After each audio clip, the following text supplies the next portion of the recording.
The Milwaukee Bucks 7-game win streak comes to an end after a 119-104 loss to the Hawks on the second night of a back-to-back. What's to it? What's behind this loss for the Bucks? Is this symptoms of tired legs or something more? We'll break it all down on the other side of the intro.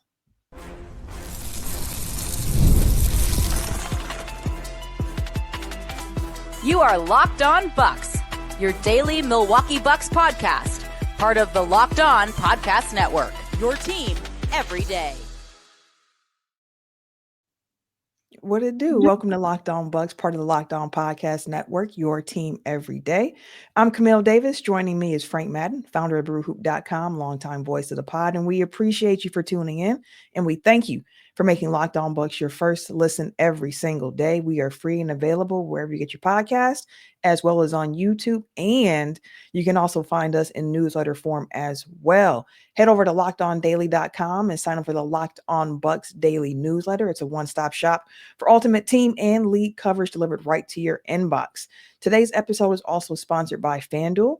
You can start the season with a big return on FanDuel. New customers can place a $5 bet, and you will get started with $150 in bonus bets if you win your first $5 bet. Visit FanDuel.com to get started. All right, now, Frank, as mentioned, the Bucks lost 119-104 to the Hawks tonight at home in Fiserv Forum. Second night of a back-to-back, Bucks had what could be said was like their most complete win of the season last night against the Pistons. Started this game off against the Hawks with pretty good energy, built up a 10-point lead. And from that point on, it just seemed like it was a lot of Hawks from that point forward. So my first question to you, Frank, is do you think this is like a symptom of fatigue or is something else going on with this Bucks team after seeing how they dropped this one to the Hawks? Might have been a little bit of the second night of back-to-back thing. I mean, I thought this was it was kind of like a peak old and slow Bucks game, like, sloppy turnovers, which we've seen them go through stretches where, the turnovers become an issue and, just feeding Atlanta fast breaks. I think the Hawks had 26 fast break points in the first half, 70 first half points. And the offensive rebounding for Atlanta was just a backbreaker all game. It felt like anytime Atlanta took a shot, it was like a 50-50 ball, like, oh God, excuse me, please let the Bucks get a defensive rebound, which, they've been an okay defensive rebounding team. I think they were 11th in defensive rebound rate coming into this game. I think through three quarters or something, it was like 45% offensive rebound rate for the Hawks. Yeah. They just wrecked the Bucks on second chances.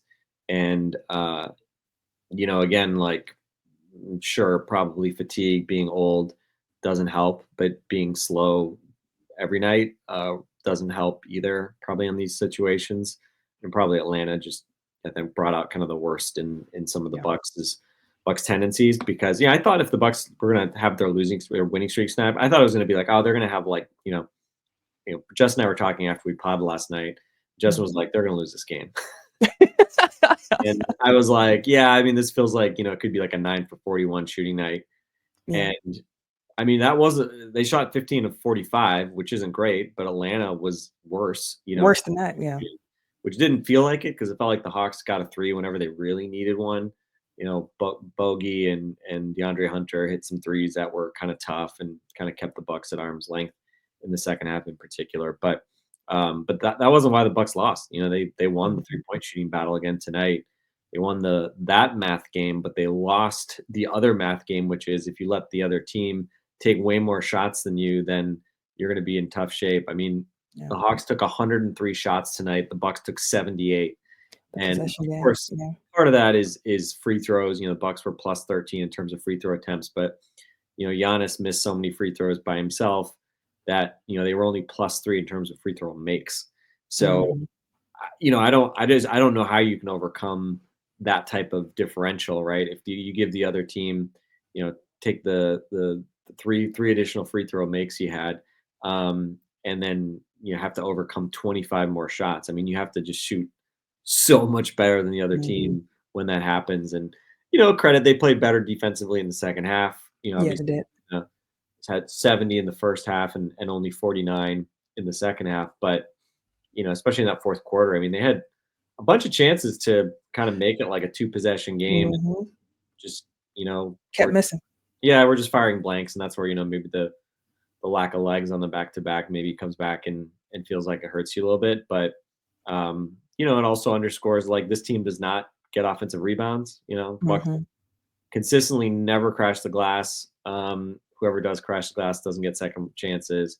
Some of it's intentional to limit transition opportunities, but tonight they weren't doing either of those things. Yeah. So it's not like they were getting back on defense. They weren't getting offensive rebounds or getting second chance opportunities.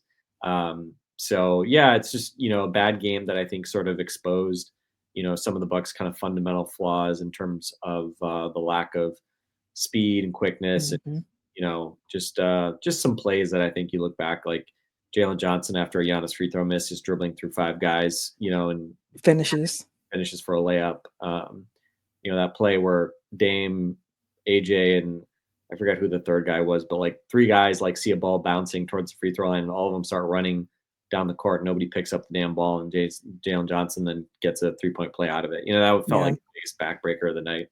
So, again, it's especially crappy because yes, you lose your win streak, but now you're only a game above 500. You're going to Boston, so you're looking at Yeah. likely a 2-game losing streak and back to 500. So, I've just been kind of in the mindset, like, try to bank as many wins as you can here, try to get some distance between yourself and 500. And obviously they obviously had been on a streak. They've been doing that, Mhm. and now they just let go of the rope tonight. And Yeah. kind of some of the bad habits and kind of weaknesses of this team, I think, just kind of showed itself. And unfortunately, That Boston piece, I definitely want to talk about later in the show. But to your point, just about the challenge the Hawks presented, and Justin after the show last night going like, yeah, they're going to lose this game against the Hawks.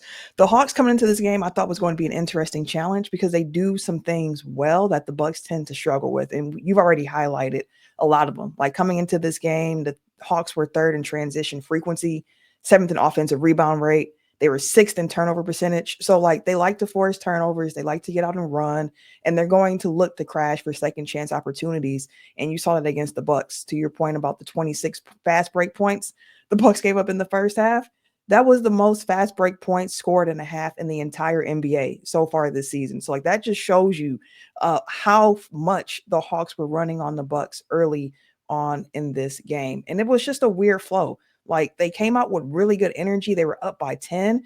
And then as that first quarter was ending, is like really when the tide turned for the Bucks and the Hawks in this game. And it felt like the Bucks could not catch up after that point. The end of the first quarter, because it stuck out to me, because Dame, Dame checked in for Giannis with like a minute and a half left in the game. The Bucks were up 2.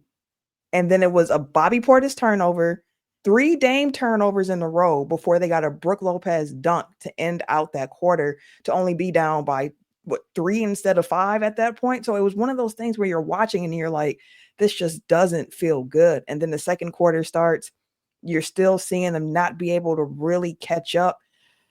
Then you get to the third quarter, they're down by 12 heading into the fourth, and you're like, well, they're keeping it close enough. Like for the point where like they could still swing something here, but they just weren't able to do it. That possession they had in the fourth quarter where AJ Green missed a 3, they got the offensive rebound, they kicked it back out to AJ Green. He missed it again. Like I'm here for AJ Green getting 10, 11 shots a game. I don't expect to see him shoot 2 for 11 most of those nights. So again, one of those games where a lot of shots, good looks that just weren't falling for this Bucks team. But there were some guys in the rotation in this game that caused some interesting conversation around their play. Bobby Portis being a main one in this well, game. We got to do it, Frank. We got to talk about Bobby. We that got was to talk brutal. about Bobby. I know you probably don't want to, but we got to talk about Bobby. So let's have the Bobby Portis conversation after this.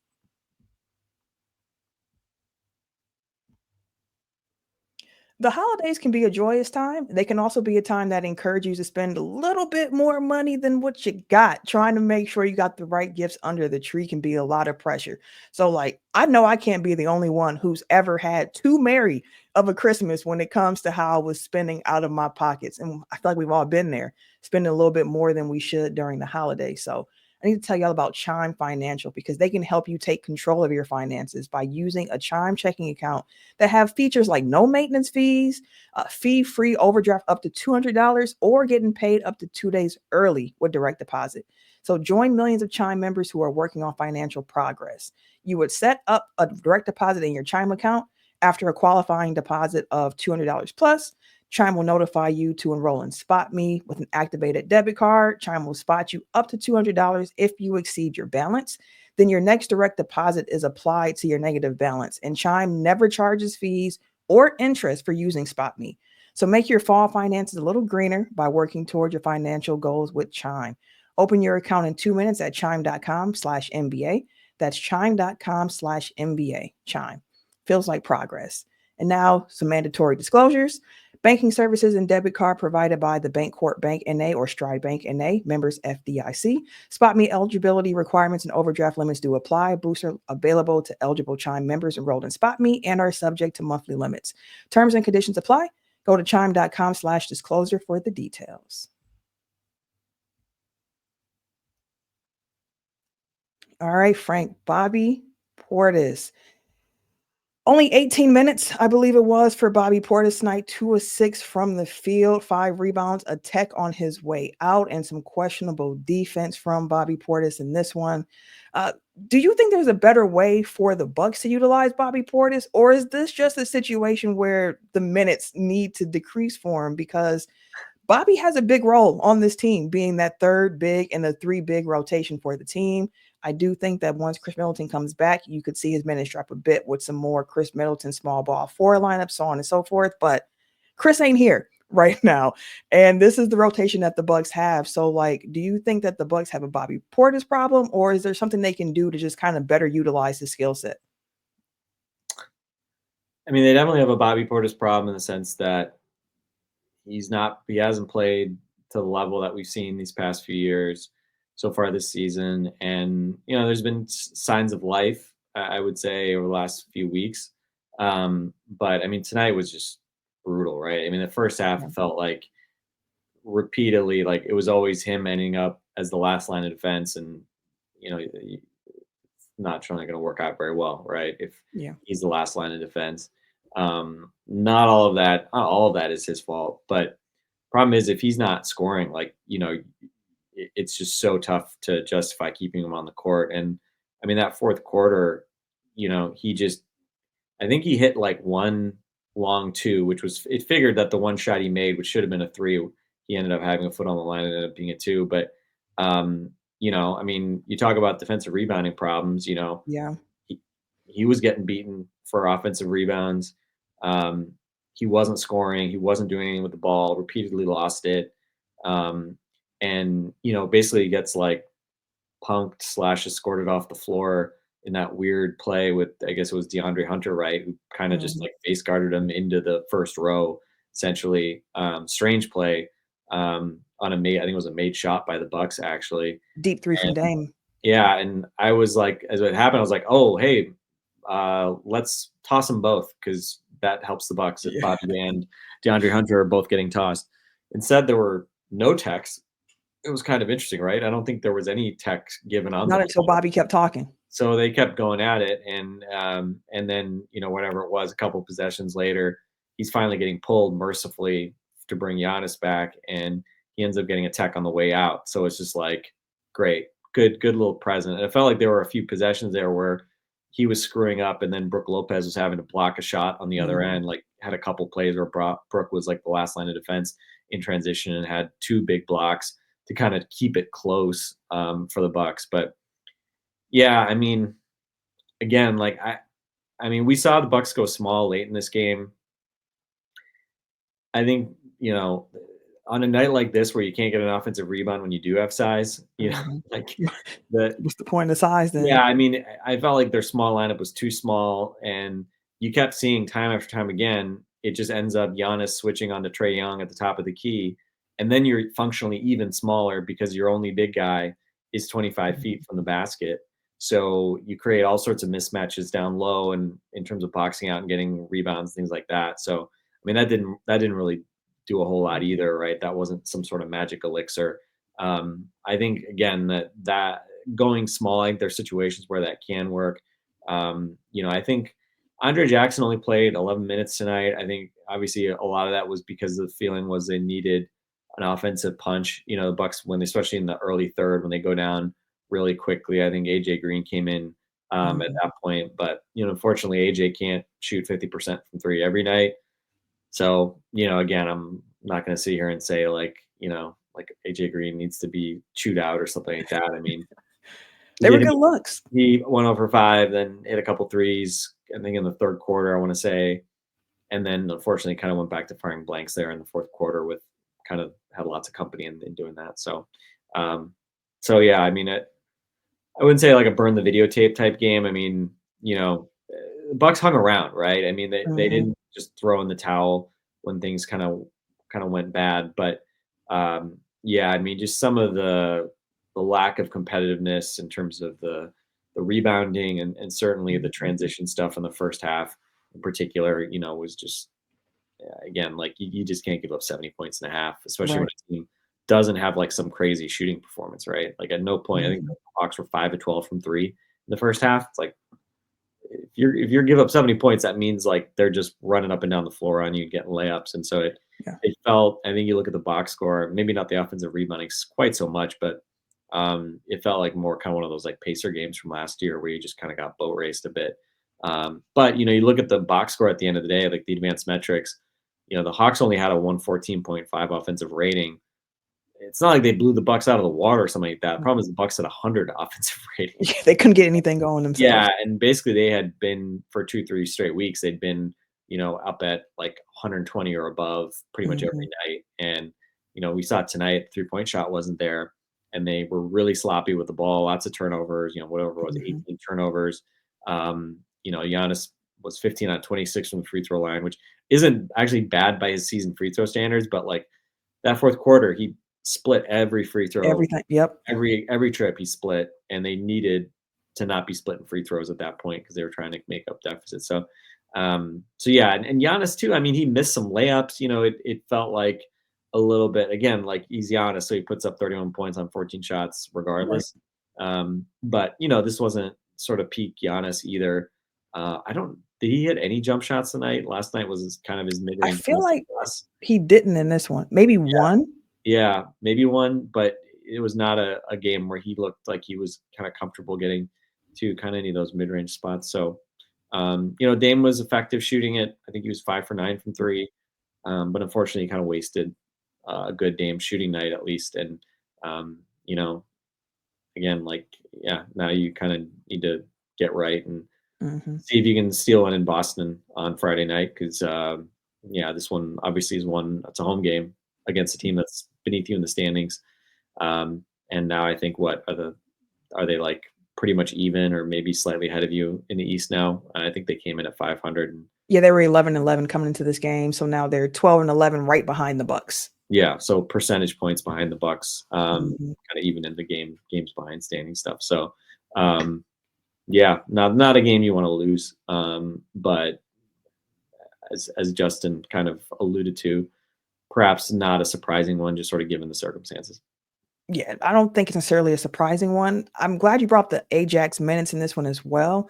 Some foul trouble for Andre and for AJ Green early on in this one as well. And for AJ Green, that's something that lately. Yeah, like it's been a few games now where it's like those fouls are piling up for him. And a lot of it looks like what I was seeing with Andre last year, where it's like it's too much body. The feet aren't moving fast enough on the drive. So you're trying to cut them off, use the body, and the refs are calling that on them because again, also young guys not going to get the benefit of the whistle there, but that's been something that's been increasing over the last few games for those two guys, AJ Green in particular. So something to keep an eye on for them. Both of those guys only played like 8 minutes in the first half. And then second half, you saw a lot more AJ Green, I think in large part because of the offensive contribution we know that AJ can make with his 3-point shooting ability, but it just, again, it wasn't there for him. 2 of 11 from 3 for AJ, for AJ on this one. Again, I like the amount of shot attempts that he got. They just didn't fall for him. And again, a lot of them were really good looks as well. So you also mentioned the fact that Boston is coming up and, now the Bucks have dropped this one. It's an interesting 3-game slate actually coming up for the Bucks with Boston on Friday. Then you have the Nets on Sunday before you have the Magic on Tuesday for another NBA Cup game. So the Bucks have gotten a little fat over the last couple of weeks on some let's say not the best competition in the league, and they're going to have some interesting games coming up soon. So I want to take a look about those games and see what we might be able to get out of those after this.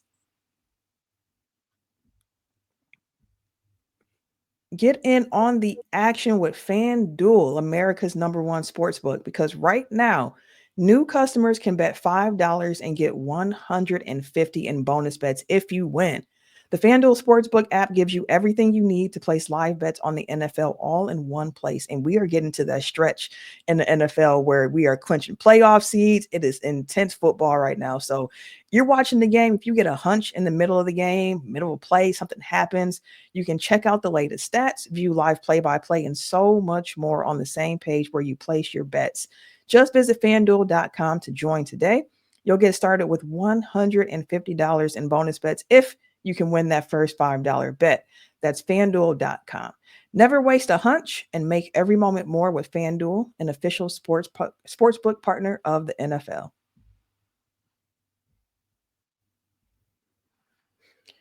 Okay, Frank, the Bucks have the Celtics up next on Friday. How are you viewing this game going into it? Like, I know you already said it's probably going to be an L for them, but like I was saying, during the stretch of wins we've seen from the Bucks, it's been over some lesser competition in the East. You know, we've seen them get wins over Toronto, over Detroit.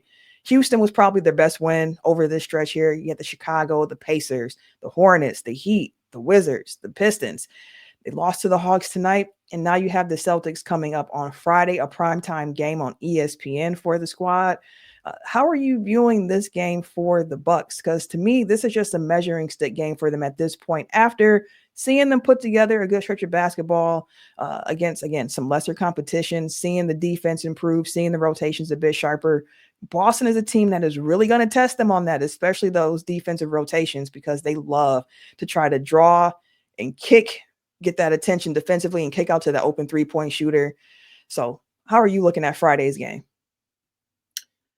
I mean, honestly, I think you just hope that you shoot well enough / they don't shoot a crazy percentage and you kind of clean up some of the other issues you saw tonight, right? The turnovers and, That's a big one. second chances, and you just give yourself a chance. And, if you can just keep it close and see what happens down the stretch. But, again, with this, I'd say that obviously the games between these teams have been kind of weird these last couple of years. Obviously, we saw like one monster blowout for the Bucks in Milwaukee. We saw another one where they, the Giannis injury game where they ended up kind of having a huge lead and then held on, by double digits.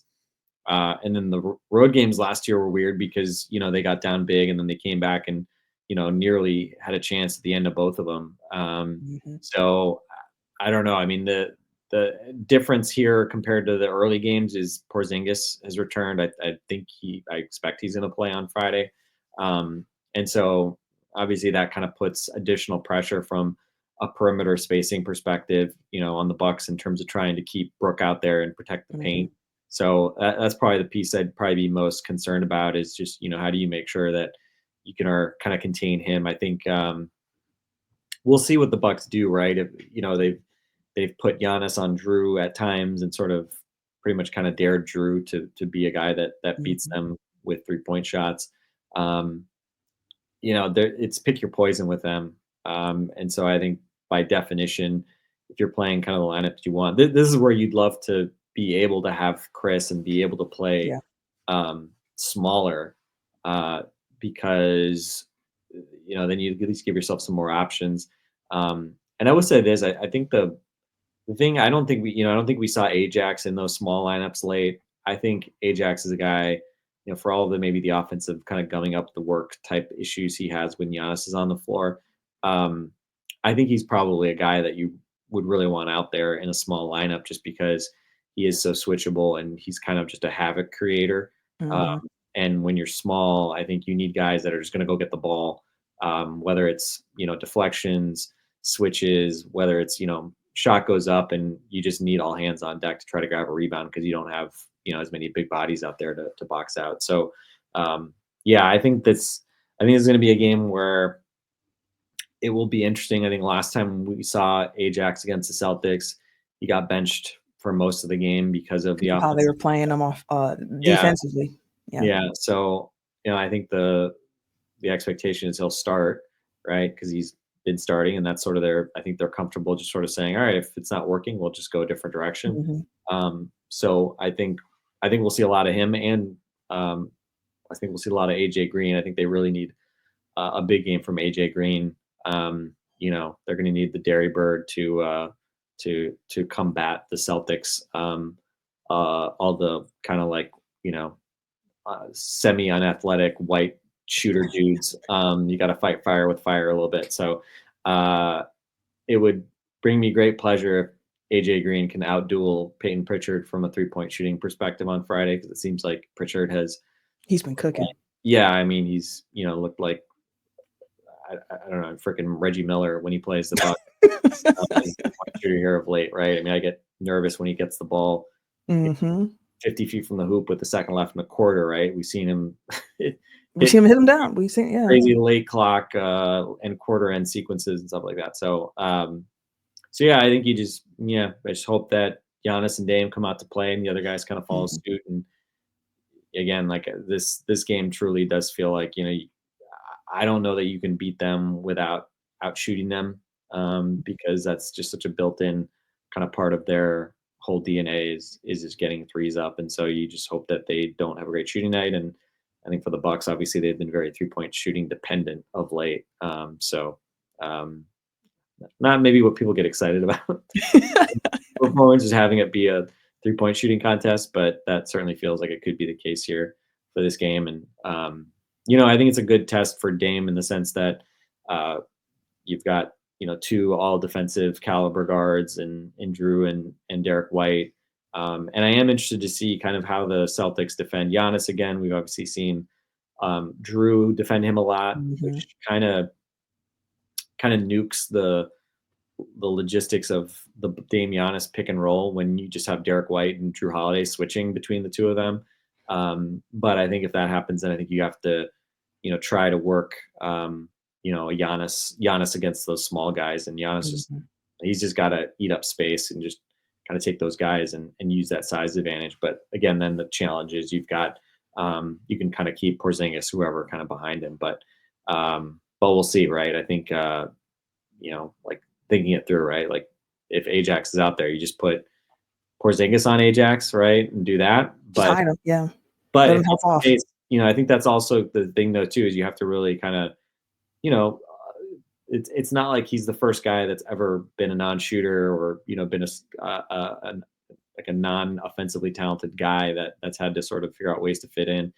If you put Porzingis on Ajax, then guess what? Ajax, go set screens at the top of the key for Dame, right? Yeah.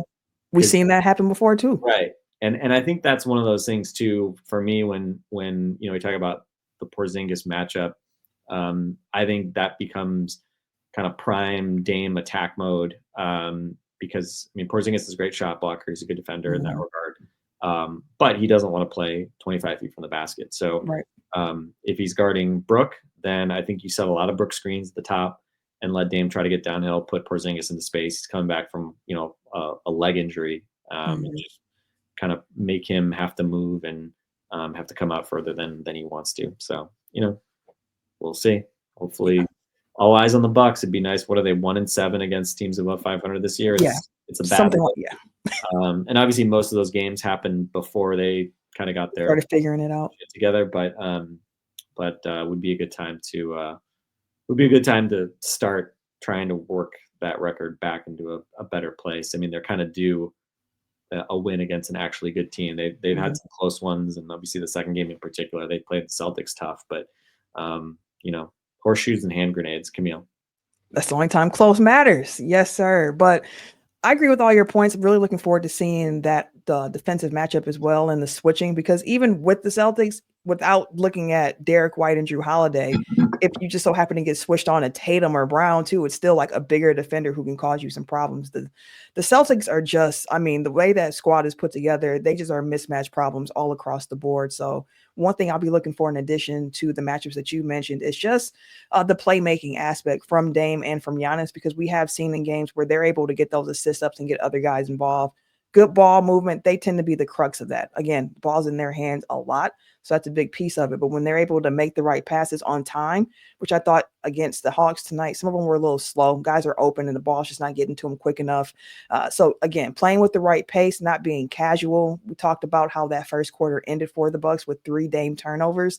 You don't want to see that from your point guard. And that's something I've been giving Dame a lot of credit for. It's just the point guard play that he's been playing with over the last couple of weeks for the team, getting double-digit assists and setting guys up. So we'll love to see that against the Celtics as well, but it should be a good game, a good measuring stick game for the Bucks. I think that's a good spot to wrap up here after this loss to the Hawks. We'll be back with more Locked On Bucks content for you tomorrow to get you ready for that big matchup in Boston. So for Frank and myself, we'll catch you later.